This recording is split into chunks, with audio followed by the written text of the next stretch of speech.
নমস্কার বন্ধুরা, চেটেপুটে চ্যানেলে আপনাদের সবাইকে স্বাগত।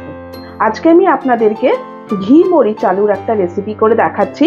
এই রেসিপি বানিয়ে কিন্তু আপনারা রুটি, লুচি, পরোটা সবকিছুর সঙ্গে খেতে পারবেন। এটা একদম নিরামিষ রেসিপি একটা, আর খুবই চটপটা, মুখে স্বাদ আনতে কিন্তু সত্যি এই রেসিপিটা খুব ভালো। এর জন্য দেখুন আমি 3টে এখানে আলু নিয়েছি। আলুটাকে আমি সেদ্ধ করে নিয়েছি। সেদ্ধটা কিন্তু খুব বেশি না, মোটামুটি 80% মতো সেদ্ধ করে আমি খোসা ছাড়িয়ে এরকম ডুমো ডুমো করে পিস করে রেখেছি।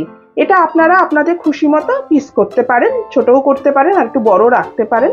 আর হিটে আমি দেখুন কড়াই বসিয়ে দিয়েছি। এখানে আমি দিয়ে দিচ্ছি ঘি। তাড়াতাড়ি এই রান্নাটা কিন্তু হয়ে যায়। 1 টিস্পুন আমি ঘি দিয়ে দিলাম। এর সাথে এবার আমি দিয়ে দিচ্ছি শুকনো লঙ্কা একটা একটু ফাটিয়ে। আর যেহেতু ঘি, সেজন্য ফ্লেমটা কিন্তু লো রাখবেন, কারণ ঘিটা যদি পুড়ে যায় সেক্ষেত্রে কিন্তু তেতো লাগবে, খেতে স্বাদ লাগবে না। আর দিচ্ছি এখানে 1/2 টিস্পুন মতো গোটা জিরে। ফোড়নটা হয়ে গেছে, এবারে আমি দিয়ে দিচ্ছি এই সেদ্ধ করা আলুটা।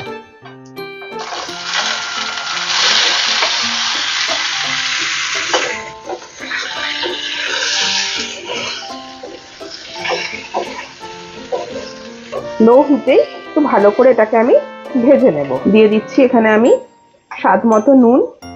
আমি কিন্তু আলুটা যখন সেদ্ধ করেছি আমি নুন দিইনি। ভালো করে আমি নুনটা মিশিয়ে দিলাম। এটা একটু লালচে করে ভাজা হবে। খুব চটপট এই রান্নাটা হয়ে যায়। অনেক সময় রাত্রিবেলায় আমাদের আর কি রুটি খাবার যে সবজিটা কি বানাবো বা অনেক সময় ইচ্ছাও করে না, সেক্ষেত্রে কিন্তু ঘরে আলু থাকলে এটা কিন্তু খুব তাড়াতাড়ি হয়ে যাবে। একটুখানি আমি ঢাকা দিয়ে রাখছি, কিছুক্ষণ বাদে আপনাদের দেখাচ্ছি। দেখুন কিছুক্ষণ বাদে আমি ঢাকাটা একটু খুলে নিলাম। হালকা হাতে আমি একটু নাড়িয়ে দিচ্ছি। এবারে আমি একটা কাঁচা লঙ্কাকে একটু কুচি করে কেটে নিয়েছি, সেটা একটু ছড়িয়ে দিলাম। এটা একটু ঝাল ঝাল হলে বেশি ভালো লাগবে।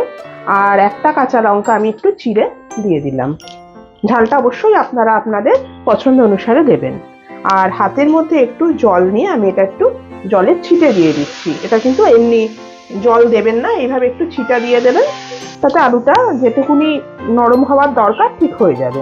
ফ্লেমটা এবার আমি মিডিয়াম করে দিচ্ছি। এবার আমি দিয়ে দিচ্ছি সামান্য একটুখানি চিনি। আমি গুঁড়ো চিনি ব্যবহার করছি, আপনারা এমনি চিনিও ব্যবহার করতে পারেন।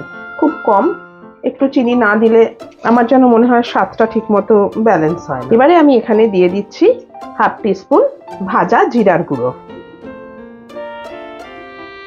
এটা কিন্তু শুধুমাত্র জিরা ভেজে আমি গুঁড়ো করেছি, এখানে কিন্তু কোনো শুকনো লঙ্কা আমি দিইনি।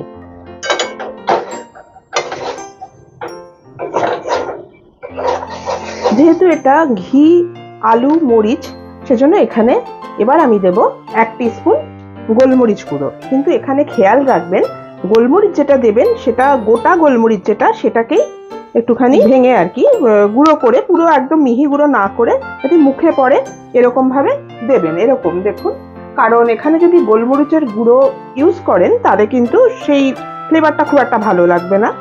আর গোটা গোলমরিচটাকে যদি আপনারা এরকম করে গুঁড়ো করে নিয়ে এখানে ব্যবহার করেন তাহলে কিন্তু এর ফ্লেভারটা ভীষণই সুন্দর লাগে। ভালো করে এবার আমি মিশিয়ে দিচ্ছি।